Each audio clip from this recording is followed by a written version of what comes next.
whakarongo ki te tangi a te korimako. Kōrero flowing out the hook of force. Kaupapa relevant, kaupapa out of bounds, kaupapa exigent, kaupapa paramount. Nā ko nā whakapiri mai ki te kaupapa tino whakahira hira whakarongo pi kari kari mai. Hare hare mai, o Taringa hare hare mai. We gotta gather up close everybody. Gather up close everybody. Kani move that body. Kani move that body.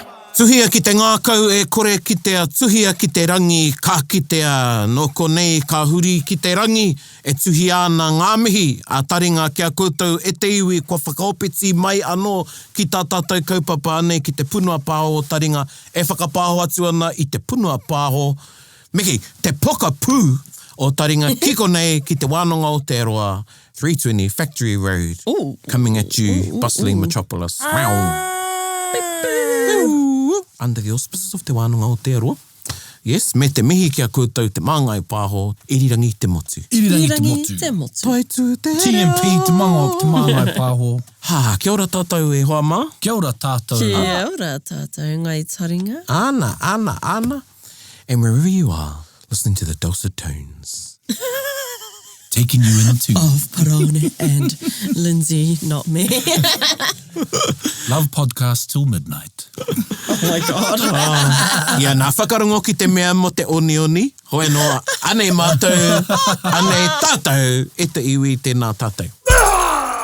Tēnā koe, Erica, iwi missed you. Oh, great. Great. Great to hear that I was missed. Yeah. You're always missed, Erica. You're always missed. And anei te kiinga kia koutou e te iwi, I onge au ki a koe. I onge. Yeah, Onge. I onge au ki a koe. Can be miss, long, pine, you. You know, penai tō pepe, me koe tawhiti ana i aia mo tētahi wāroa, ka onge tō pepe ki a koe, ka onge hoki koe ki aia. Exactly, ana. Aye. And I thought, you know, I tōna wā that no konei te kupu mate aonge. Aonge? Yes. Oh. But I was corrected. Okay. Ka me mai nā mea tūhoi kāo, it's mate aone, but I did have a theory that it came from mate aonge. Yeah, okay. Hoi no? Hoi no, it could be aonge aone, ne? Koina. Yeah. Mate aone. Yeah, so koira te onge, not mate aoni. Mate aone. Pena he mate aoni must be kōrero nei te wā. Tika rawa atu. Koe ngā waimahana te... Kei whaia te rāhuarahi tēnei wā, but ki te hihia whakarongo ki tēnei kupu ātāhua, te mate aone, tēnā haere ki te punua pāho, kei reira rā mātou e kōrero ana ki a pou. Tā pou te mara, ana ka whakamāra mai ai te rā kupu, mate aone. Actually, speaking of dulcet tones, I had someone that I know messaged me and was like, how silky is his voice? Whose voice is silky? Paul's. Oh, yes. Yeah. After listening to his episode, she was like, oh, that voice is just so delicious. He tika tērā. Aye. And he is an expert in how he uses his voice. He's very versed in the way he Converses. Converses. Well, that's all part of the oratorical skill. Aye, absolutely. Yes, that he has. Koina hoki. Ana, hoi anō. Kia huri tātou e te iwi ki te kiwaha. Te kiwaha. So if someone said, oh, you have a silky voice, I'll say, hea hoki. Hoki. Hea hoki. I've heard this one before. It's like, whatever. Yeah. Is it like that? Yeah. Whatever. Yep. Heck no. Heck no. Oh, Yep. hell no. No way. Hea hoki. Yeah, it can be, don't worry about it. Like, oh, you know, I kōrero pēne ma, hea hoki. Yeah, hea hoki. Don't worry about it. Kamba, Yeah. Kei te taumata tuatahi tēnei o te kiwaha scale. Yep. You know what? I got an idea. Everyone? No. Here we Rana go. has So an idea. ideation coming up. Okay. Get ready, Tiwi. I think that we should write a kiwaha book and have all of these kiwaha, you know how we do our kiwaha. Yep. What colour is the ones? I went to colour coding straight away. Yeah. Koina taku momo. But on our kiwaha scale, you know, so here's the one, you know. Yeah.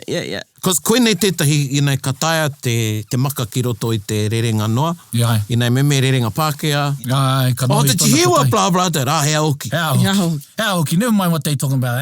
Yeah. None of your business. Hea hoki. And if you put a tau in there, so here we go. Yeah, here we go. Ka rere ke te tikanga. Oh, yeah. So it's like, hea hoki tau. It's like, what are you on about? Yeah. Like, what the actuals? Yeah. Like, what the... Like that. Or someone's going off and they're walking away from you and you just turn up late and you're like, hea hoki tāna. Yeah. What the heck was he on about? Yeah. Kia tahanga noa, kia tahanga noa. I would make grade 5 a green, so it's a welcoming I colour. would assume they were all shades of green. Yeah, that's cool, all shades of green. Or even all shades of yellow for maramatanga. Or is it, a lighter shade of brown? I just dropped that one. Yeah. There's a good segue. Okay, so koira te rā kiwaha e te whānau, hea hoki. Hea And whakarongo ki te tangi. Ki te tangi. Whakarongo, māu e whakatauira mai, te puaheiri. Te aha, te tangi. Ai, te oro o tēnei kiwaha. Hea hoki. Hea hoki, ka pai. Now, that could be a bit of a challenge to those of you that are, challenged. Phonetically. Yeah, phonetically challenged. Yeah, koira ke. Phonetically challenged because when you read it, it's he aha hoki, but it needs to flow. Flow, yeah. Ne? I think when you grade, like the way you speak English, if that's your first language, you'd roll words together because you already know what it sounds like. Tika. Yeah, so someone who's just Hea hoki. learning English will be going, Hea hey. hoki. Yeah, so hea hoki. Hea hoki. Just like I love hearing my bros from the coast, the crows from the coast. They goes, oh, kōrero, kia. Yeah, kia. Kia. Like, Get kang. Yeah, kang. Comets. Yeah, comments. And ki te tiaki. Tiek. Yeah, hoki ki te kang, ki te tiaki, yeah. And this is a funny kiwaha because... Why? Why is it funny? For this particular episode, because it's Patapatai. So you ask a question, we'll just go, hell. Okay. Patapatai. Patapatai. Nah, slender tēnei. Slender Māori. Kia ora, slender Māori. Ooh, slender. The next one must be from Voluptuous. Hea e te kupu ki te slender? Ooh, te slender. Tūpuhi. Ai. Tūpuhi, ai. Tūwai. Tūwai. Tōna lean, nei. Yeah. Koa ko te... Whiroki. Whiroki. Yeah. Rahi, I thought that but I was think more like that's on a weak side though. Whiroki is just skinny. I just know it is skinny. Oh, okay. Yeah. That's the first word I knew. That was the first word. Te whiroki? Te whiroki. Tūhoi, kupu tūhoi, tēnā nei. O ki taku mohio nei. Mohio hoki ki te pakekoki? Pakekoki. Pakekoki. That's more scrawny. Scrawny, eh? Yeah. Yeah. That's like rahi, I think, is more scrawny, thin. Hey, sorry, going kotasi. How no tawa kupu nā rūtene mo te when your clothes are soaked? Is it pātere? Patere. Patere means to flow, but no, it was Hera kupu. puru. No, not puru, not feku. Never mind. Tare. O was it tare? Tare.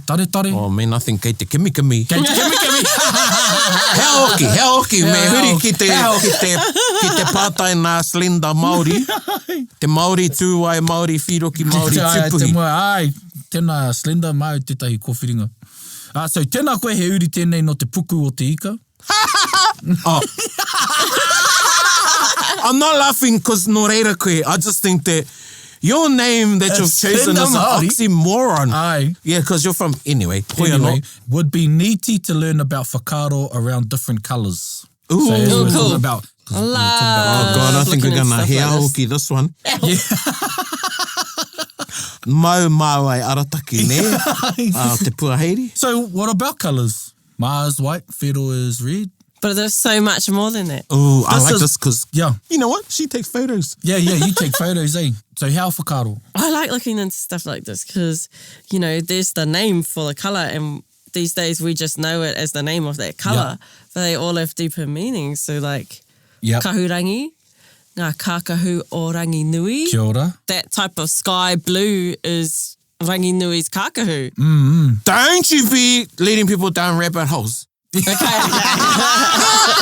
Well, that's it. Don't you be leading people down etymological rabbit holes. In this session, Erica, engari e whakai ana ki tāu, he rawe tērā, kahurangi. Kia ora, haere tonu, Erica. Well, like kōwhai, if you look at the kōwhai flowers, Mm-hmm. they're kōwhai. So now we know everything that's the same colour as the kōwhai flowers. Why not have is like... also kōwhai. Why not have like, I'm wearing a mimi gown? Because like it's like a golden... Well, you could. You really haere could. koe ki reira.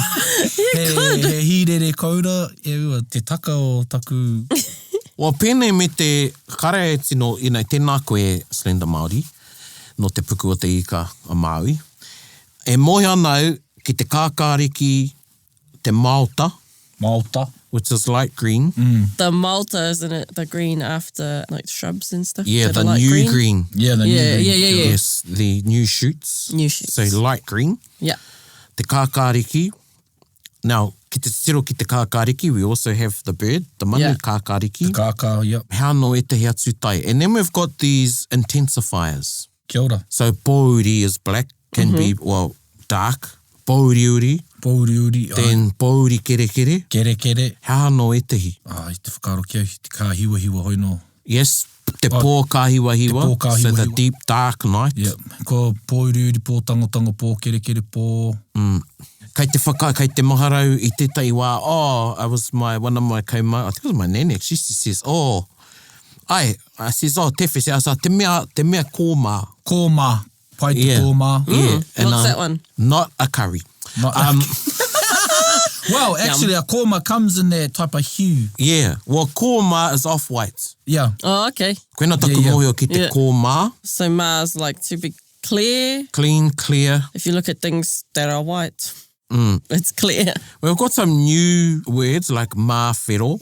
Pink. And we've got some e te atu kupu loan. We've got loan words. So I've heard it, Prū. Yeah, Prū. Clean. Yeah, koronga e te prū, te creamy. Even the pinky. Kōra.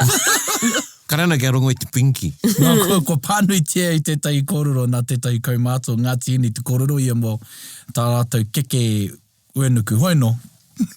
Ai, keke uenuku? Yeah, keke uenuku. One I've always wondered about is kiwi. Kiwi. Would they have taken that colour from the kiwi bird or no, like something else? Yeah, mo te grey te rana. Yeah. The grey there. Well, is it grey or silver? Or is silver grey. just been given kiwi? You know, pena ko te hina, he mea no mo te grey, kiwi. Yeah, ka whakamahia e wai te kiwi mo te silver. The other loan word is pūpara, eh? Pūpara. Is that purple? Purple, yeah. Oh, pūpara. Pūpara or pāpura. Oh, pāpura. Pāpura. Pāpura. Yeah, So pāpura. that's the thing, is waiporoporo he kupu no tāu kiuki, no tata noa nei rānei. E ua. But mohi au ko te poroporo, ko te hua tērā o te deadly nightshade. Oh, kia ora. Oh. Yeah, I remember stopping one time to pick some to eat because there's a particular time of the year when you can eat deadly nightshade. So it's lively nightshade at one point in the year. Yeah, and the other one was karera. Karera. Mo te atu kupu ki te kākāriki. Kākāriki, ai. Yeah. Yeah, which is a pale green, I think. Pale green, yep. Yeah, so kākāriki is like and dark. then you have the different shades of green within the kōrero for pounamu, eh? Yes. Like inanga, kawakawa. Kahurangi. The kahurangi, yeah. Alter. Down's more Alter. blue. Yeah. Nō reira, I think I te paupau mātou Slender Māori, but koina e tehi o nā kupu e mohi anau. Yeah. And then you have the ochres, the kōkowai, horu. There's a blue clay, I'm the sure it's different horu. clays. Yeah. Pukepoto. No. Yeah, pukepoto. Koira. Pukepoto, yeah. Koira te kahurangi. Koia te kahurangi, yeah. Pukepoto. Yeah. Sorry, mai te rarawa whānei. They go, you know what? How hoki. Pūwhero was the other one I was thinking of. Pūwhero. How te pūwhero? Reddish. Reddish. Well, Yeah. pūwhero, kura. Pūwhero, Oh, yeah, pūwhero, kura. whiro. Red. Yeah. So we're going to the taiao again, eh? The other, te ata kura, te ata mahina. Oh, yes. All the different Te ata tuhi, types te ata of rama. colours and the... Te ata ura for the glow. Hana. Hana kita. Oh, e, hou tēnā ki ai. How te hana kita. Well, like brightishly pink. You know, peha rāne kaunu ana koe I te wihi ki ka hana tō pāpāringa, ka hana. I still hear aroha mai, constantly, amongst fluent speakers. We are How there. te fluent speaker? Should we be correcting or accepting it? No reira, whau nawa no tēnei kōrero I horapa. Kamatu koina te kaupapa tuatahi, mo te putanga tuatahi o Taringa. Wow. Ko tēnei pātai ki te mena kua panoni kua māma rānei o whakaaro ki tēnei kōrero aroha mai? I think nā tērā kōrero I hora pai te wānanga tia o te kupu, Kia ora. te whakaaro tia o te rerenga. I te mea I enei tau nei, kua kore e pērarawa te kaha o taku rongo I te aroha mai. Kia ora. Not just Taringa, but I think it's something that Taringa promulgated, but something that has been discussed profusely in kōrero and other wānanga. Maybe Taringa did inspire people to talk about the use of aroha mai. I think people are more conscious Kia ora. Yeah. of how they use aroha mai because there are sometimes when it is correct, Yeah. but it still doesn't mean sorry. Kia ora. When is it correct? Tērā pēr e tū ana te tehi hui. Ka takaro atu au. He māwiwi nōku. Ai. Oh, yeah. So I'm late to this week because I'm sick. Did you get it? Ka takaro atu au. He māwiwi nōku. He māwiwi no. Because I am Yeah, sick. put that in your pocket. Ka takaro atu au he māwiwi nōku. Ka tai ki reira ka mete. Tōtu reiti ka me aroha mai. He māwiwi nōku. I takaro ai au ki tā tāua hui. So there, it's asking the other person to feel Show you compassion. some grace. Yes, Yes. Yes. Kia ora. Now, tērā. Same context, going to a hui, you're late, but you did something that made you late. Yeah. So I stopped and got a coffee. Yeah. Yes. Still got 15 minutes. You I might as well get a coffee. I was wet in my towel and I was still scrolling. Knowing Yeah. I'd be ready in 10 minutes. It was your choice. Yeah. You know, you decided to stop to get the pie. You decided yeah. to, you know, so that's when you would use more taku he. Yeah. Nā anō I he, Yeah. no anō You te don't he. need to explain, but you know, I roto I tō ngākau, no anō te he. Yeah. I takaro ai koe. Ai. Ki te hui. So tērā, kia tōaitia te kōrero, ko te he pēwhea tō whakatika I tētahi. Yeah. Hāunga tēnei rerenga aroha mai, he pēwhea tō whakatika I tētahi. Yeah. Me he mea he hapa reo, if this was a grammatical error or something like that, it's a bit easier, so to speak, because, if I heard you say something that kare tika, just say you said, I asked you, kei whea ngā menei, and you said, kare anō kua tai mai. Yeah. Right. Yeah. So you already know. And some of you are listening, you'll be going, I know what the answer is. But it's right. But it's right. And then you'll say... And I would say, kare anō kia tai mai. Yeah. And then if you said, kare anō kua tai mai, okay, whakarongo. So you give the example of... Koe kia rongo. Yeah, the example of the correct... Kōrero koe kia. Yeah, Yep. the correct sentence. Or kupu. Me he mea e he ana te whakahuatia o te kupu ne. Ai. We went through Rarahi. You came through Raitihi. Raitihi, ai. Right, So there's a good examples. But how do you do it if somebody says aroha mai? Yeah. Well, Do you say, moto he? Yeah, moto he. well, or maybe it could be like what Jared said in our last conversation with him when his kuia hit up Rahui about a kupu that he used. Maybe you could ask afterwards, like, so what did you mean when you said aroha mai? Were you saying it in the context that blah, blah, blah? I don't know. I feel like that's the way I would be able to do it anyway. Yeah. You're talking about social interactiveness, and so how well do you know the person? Yeah. Have you just met this person? You could be jostling with these types of thoughts when you're like, I don't think that's right. Yeah. Kei te ahua hoki o tō whanaungatanga ki tērā tangata. Ai. Yeah. What you're talking about is how, what's the relationship like between you and that person? Yeah. How do you know one another? Do you even know each other? Yeah. Yeah, ka pēwhea me tūpono atu ai ki tētahi ana ka he te reo.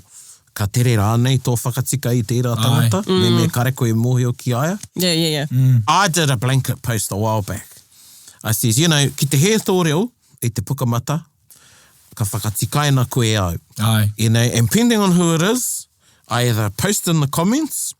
So for instance, if it's a I will put a /or question mark thinking emoji with a monocle. With the monocle, yeah. To get them to consider what they've posted. And usually, most of the time, of late, and I'll do this nearly every day. And you know what else he does? You'll give the right word with a wink. Yeah, Like, yeah. And I'm like, Yes, that's my other one. That's your... Yeah, bro, like Yeah. Mana. Yeah. So me mohi au ki tērā tangata koira taku huarahi. Yeah. If I do not know them that well, and, you know, I'm a compassionate person, and I'm sort of get a gauge, I think they might get feelings if I post directly, then I message them and let them know. Hei, te mutunga iho ko tō aroha ki te reo, ne? Ana. Me te ako o te tangata. Yeah. And I think, you know, for us, tātou katoa e ako tonu ana i te reo, me tūwhera. Me tūwhera Like, te ngākau. Be open. Yeah. And, you know, you can take your judgment of the person who's telling you.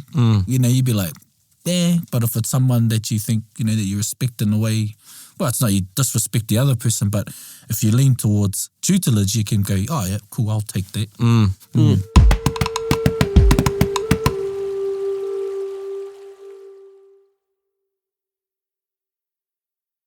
Gather up close, everybody. I nei hoki anāku mahara ki tētahi hui, was it last year? I think so. It was a hui whakamaori.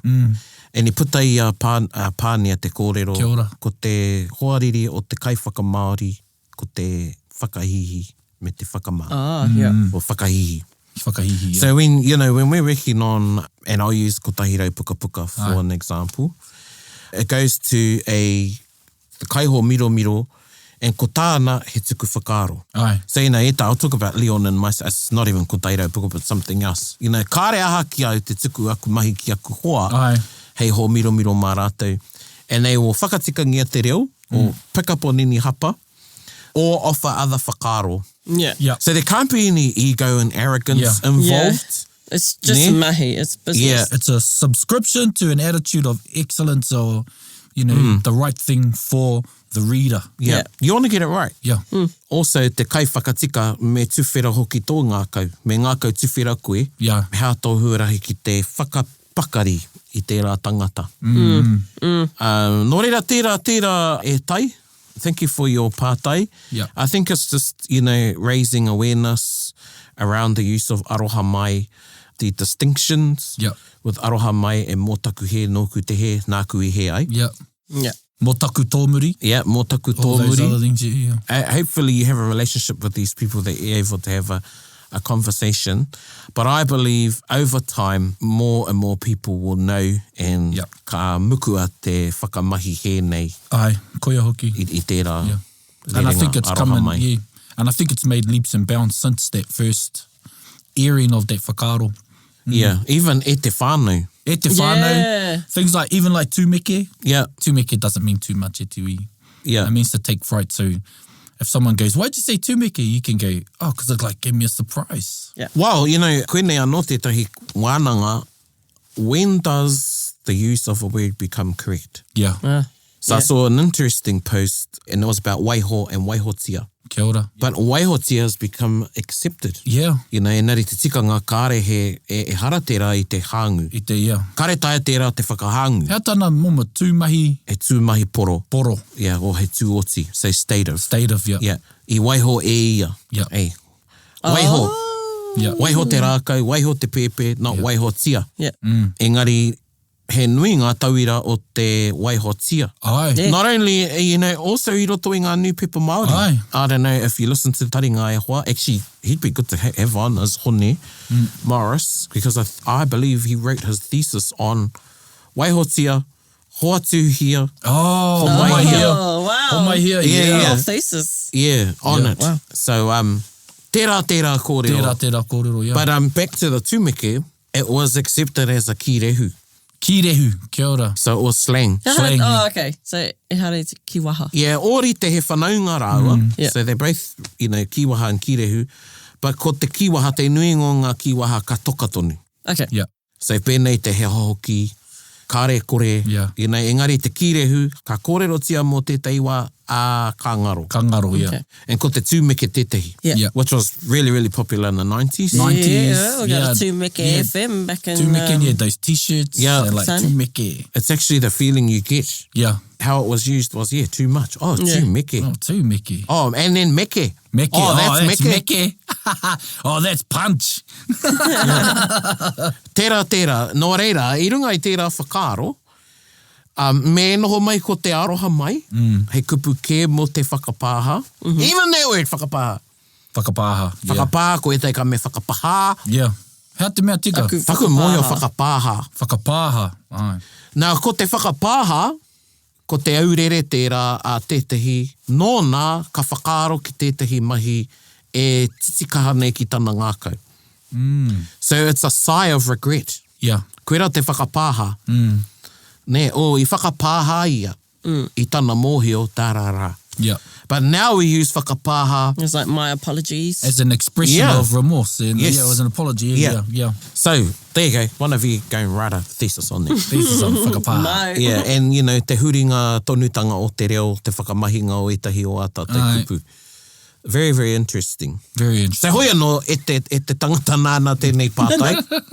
Koe rā tā mātou ki a koe. Kia ora. Can you have a moment, a bit of a wānanga about aroha mai, so that the distinction, you know, becomes noticed, I guess, so they know. Or an awareness is... They're aware of the distinctions.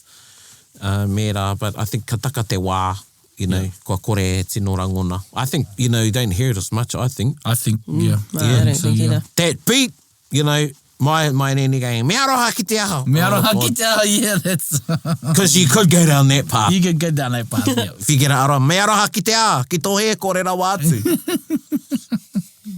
And sometimes... just get the hea hoki from them. Well, this is where there's a balance, you know, because we're such an emotional... Yeah. You know, ko tātou kuia kōrero hāngai tonu. Aye. You know, if you're ever around Timoti, there's no feelings. It's just straight, you know. Straight Kōrero out. hāngai tonu, hori pū. Anei ke, tā. E ni whērā o tātou mātua tūpuna. And, you know, take it or leave it. Take it. But a lot of the time you learn. You learn, and then you go back. Just go back for more. Then you'll be darlinged. E kuira e tahi whakaaro ki a koe. No reira, kanu te aroha. Pātai anō. Hea te tikanga o te pātōtō i te tēpū i mua i te karakia kai. Attention! Attention! I think that's what it is. Yeah. Kei te whakaaro au ki tahi o ngā mahi i roto i te wharenui. And anau e kā te ringatū, they still knock. The knock, yeah. I whērā hoki taku te aku karaua.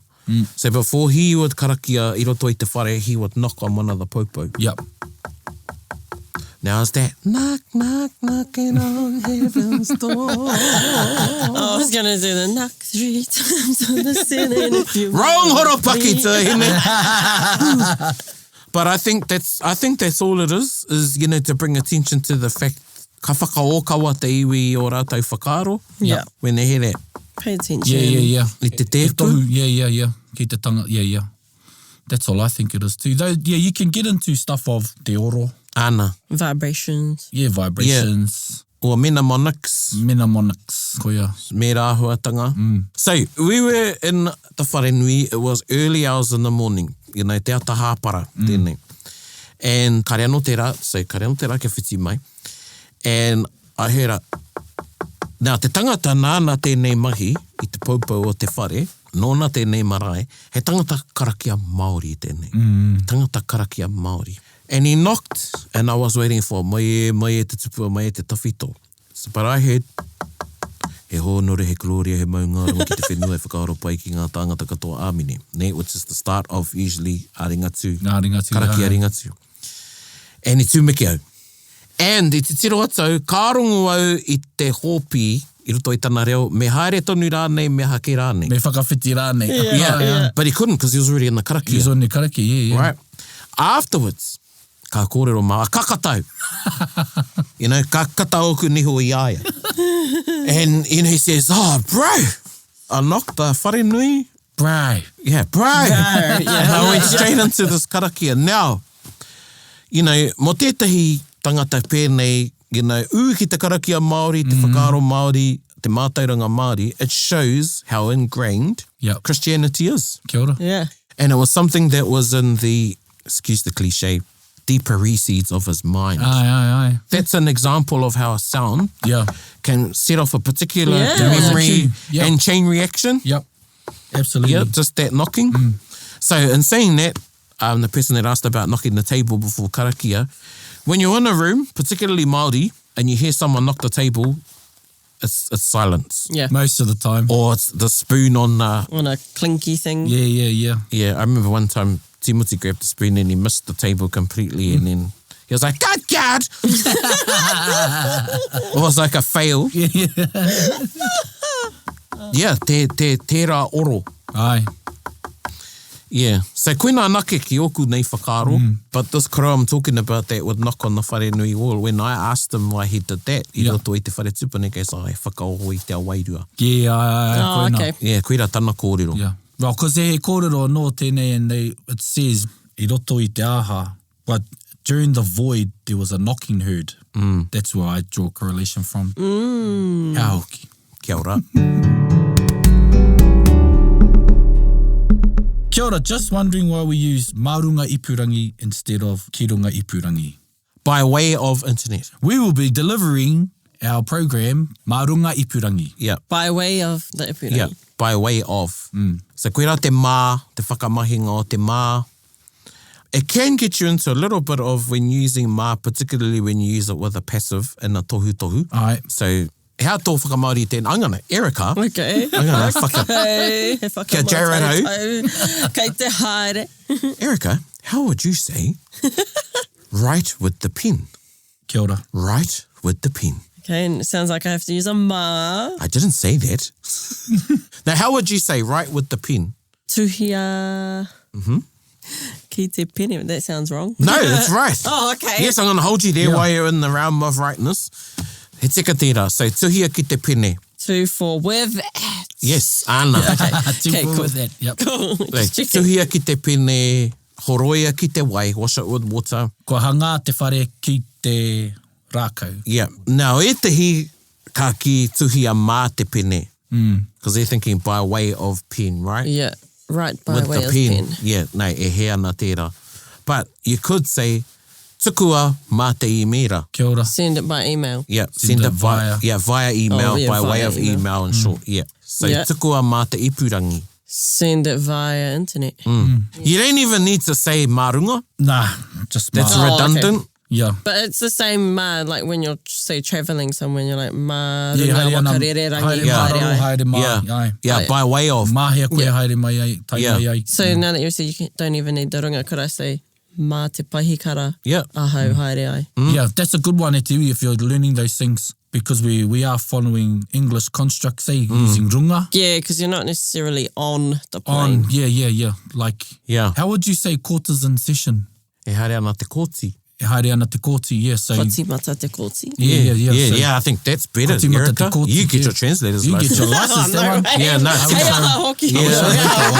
Yeah, ko tīmata te kōti. Koti mata te kōti. Yeah, that's so, good. So people are looking at in and thinking of roto. You know, Yeah. people are looking at on and thinking of runga. We have our own particles and kupu that encapsulate that whole action or inference. Yeah, on TV last night. Aye. Yeah. it would Ki te be- ia koe i runga Yeah. i te pauka whakata. Yeah, i I ki teo ia koe i te pauka whakata. Aye. Get in the car. Get in the car. Yeah. Hea tā tātou mo te get in the car. You're in the car, right? They say you're in the car. Okay. Okay, and you were saying to someone, get in the car. Kuhu ki te motoka. You went down the path there. Yeah, went to there. Yeah, a lot of people would say that. You just say piki mai ki te waka. Piki mai, yeah. Piki mai. It's whakaeki a te What, waka. can you say kuhu mai? Nah. Because you say piki mai ki runga i te kaupapa. Get on. Yeah. Yeah, Get on board. Piki mai ki te waka. Nau mai piki mai. Okay. yeah. Whakaeke a te waka. See, I wouldn't. Yeah. I'd just say piki atu. Get Piki on the atu. car. Yeah, piki. Cool. Yeah. Piki mai ki te kaupapa. So in the whakaaro Māori, we're talking about boarding. Yes. Board the car, board Yeah. the bike, board the... So even though there's a roof of the waka, you're still boarding it. Yeah. You're not getting in it. Though you are getting in it, whakaaro Māori says you're just boarding it. Yeah. So he whera nā waka kawe katoa. Aye. Motorcycles, cars, vans, trains. Hoi ho. Okay, hang on. I want to go back to the, where were we? The takaroa. Like, mō taku here. Yeah. So I saw someone use mō te takaroa. Does that still encapsulate, sorry, I'm late? Excuse my lateness. Yeah. Mo taku takaroa. Mo te takaroa. I might say to someone, mo te takaroa kāre painga i a koe. Kāre painga i a koe. Not the mo te takaroa, but mo taku. Yeah, mo taku takaroa. Yeah. No, I'm pretty sure it was written mo te takaroa. Mo and I te was like, takaroa. oh, is that saying sorry for the lateness? You should have went ... Kaore he painga i a koe. They were not talking to me, so... Yeah. Ma te pukamata. Yeah. Yeah. But for those, yeah, mo taku takaroa, mo aku kākahu, excuse my attire, Oh, yeah. you know, mo aha, So mo aha, in mo aha. those types of sentences, you need to have some sort of person ownership. Yeah. Mo taku, mo aku, Yeah. mo tōku. Can you say, oh, mo makawe? Excuse your hair? No. No, there's this funny look I'll on probably Pātai game. say something like, oh, tō makawe, makawe hoki. Tō makawe hoki. Yeah. Cool. I've got a pātai. Okay. Nā wai hoki tāwa i a koe means what have you got us into? Yeah. Hea tō whakamahinga I roto I ngā wiki tata nei mo te nā wai hoki tātou I aku pūkenga kaiako. I've seen you say that, or nā wai hoki tātou I something else. What does that mean? I could say like, nā wai hoki tātou I tana mahi. Nā wai hoki Because of tātou his I work. te kaupapa. Meaning, look what this kaupapa has got us into. Yeah, look what... Yeah, cool. Yeah. Nā wai hoki tātou I te I ngā kaupapa whakaora reo. Ai. I nei wiki nei. Nei wiki He nei. puke anōku. Ai. You know, something like that. Yeah, he puke anōku, ka pai. Yeah. Hoi, no ka nui e nā Ka pātai. E nā pātai. E whāpea. E whāpea I Me ngā wiki Wānanga. a tātou. Yeah. Me ngā Wānanga. Nā wai hoki tātou I ngā pātai. Ko Tika. uia mai nei e tēnei tēno koutou. No reira, ko tā tātou waiata I tēnei wiki e hoa mā. He hoki ngā mahara ki te wā aini pē o mātua. Kare kore. He waiata no te kohinga waiata o Tihei Mauriora, he waiata mo te iwi.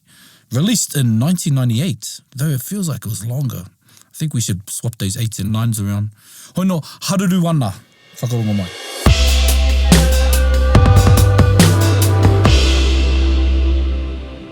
Haruru ana, te moana.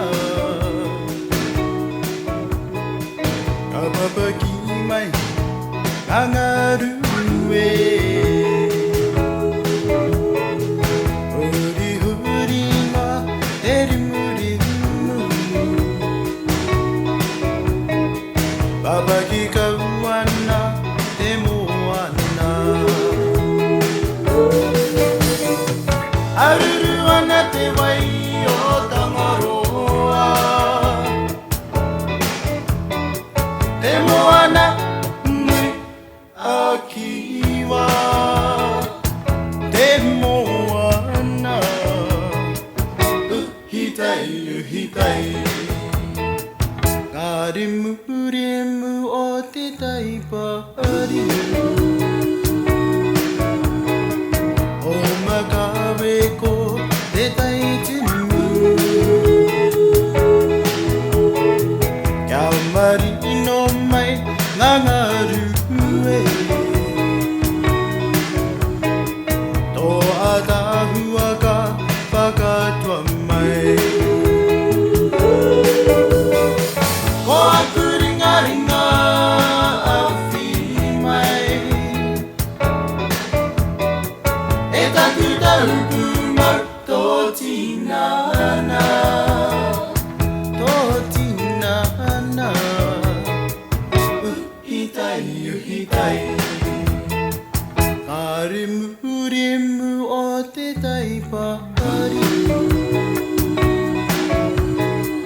O makawe ko te taitimu.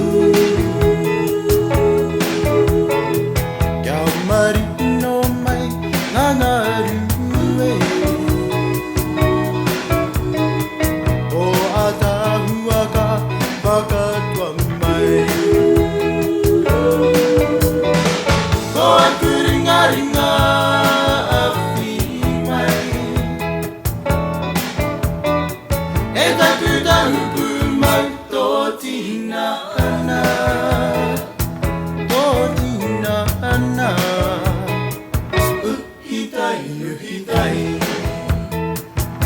tō tina ana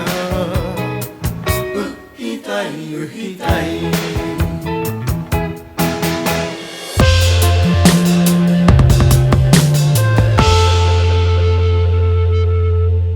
Te moana. You definitely had those easy listening breeze vibes. Breeze vibes, eh? Yeah, breeze vibes. It's sandy. Water's glistening. Yeah. Sand in your shoes. Sand in your shoes. Under the boardwalk. Yeah. When the sun beats down and burns the tar up on the roof. Yeah. Why is there tar on the roof? Why is there tar on the roof? Hoi no tēnā tātou I tērā waiata. E tika no tētahi whakareanga no tērā waiata. Engari, koenea no te ona painga o tērā wāhanga waiata o te wiki. Ko ngā waiata o te wā, Ai. ko ngā waiata hoki o nehe. O nehe, ai, koea hoki. Ai, ina hoki koera hoki nā te tuāpapa o ngā waiata o te wā. Kawe ware, even though, we can never have enough listeners of Taringa. And even today, I get people coming up and going, I've just started listening to Taringa. Yes. So, I'm sure you've all got lots of whānau, friends, and maybe, just closing one on the aroha mai, maybe the person that sent this pātai and you need to send them that particular episode for them to listen to. Was that the first episode, the first kupu? It was Taringa episode 1. Yeah. Like we did aroha mai and te whānau. And kia ora te whānau, Yeah. So maybe send them that episode. Just send them that, go, hey, have a listen to this. I heard this and I thought of you today. Ka te aroha. Then you're on the same page and you can have a discussion later, Yeah. Hoi anō, e te hui e mihi atu ana, hei kona. Hei kona. Hei kona. Bit whakarongo pi kari kari. Get the rope close, everybody, buddy. Taringa. Yeah, tahuri mai ki yo. Whakarongo ki te tangi a te kori mako. Kōrero flowing out the hook of force. Kaupapa relevant, kaupapa out of bounds. Kaupapa exigent, kaupapa paramount. Nā kona whakapiri mai ki te kaupapa tino whakahira. Whakarongo pi kari mai. Hare mai, o Taringa, hare mai. We gotta gather up close, everybody. Gather up close, everybody. Kani move that body. Kani move that body. Taringa, he mea tuku nā te Wānanga o Aotearoa. Nā te māngai pāho me irirangi te motu I tautoko. To listen to more episodes, search for us on your podcast app and subscribe, or follow us on Instagram and Facebook. Taringa, whakarongo mai.